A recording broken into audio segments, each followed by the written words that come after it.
Patay sa pamamaril ang anak ng chairman ng isang barangay sa General Mariano Alvarez, Cavite.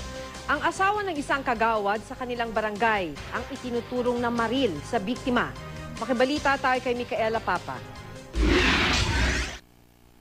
Sa kuha ng CCTV mag-aalauna-30 ng madaling araw kahapon, kita ang isang kotse na mapapadaan.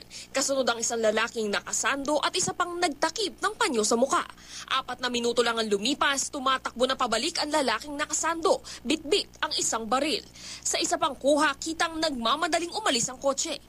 Ang nangyari na pala sa loob ng 4 na minutong iyon, ang walang habas na pamamaril at pagpatay kay Regalado Asilo, anak ng kapitana ng Barangay San Gabriel sa GMA Cavite. Ang pagpatay sa biktima nangyari sa lamay ng kanyang tiyuhin.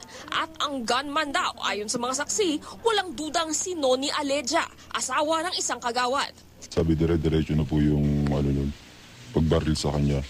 Na inubos yung isang magazine tapos akala ko tapos na.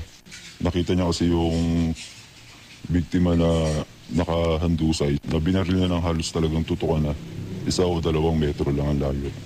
Ayon sa ina ng biktima at siyang kapitana ng barangay, noong gabi rin yun ay nakaalitan daw ng anak niya ang bayaw ng sospek matapos siyang masabihang suplado. Parang akmang susuntukin siya, inunahan niya.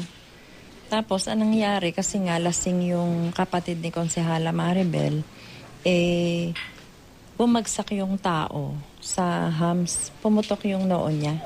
Kilala raw ang sospek sa barangay na bayolente at mainiti ng ulo. Simula ng insidente, hindi na raw nakita sa barangay ang sospek. Hindi pa makuna ng pahayag ang asawa nitong si Kagawad Maribel. Asawa niya, siyempre pagtatakpan niya yung kumbaga sa kanya, sa akin. Diyos na lang yung bahala sa kanya. Micaela Papa, GMA News.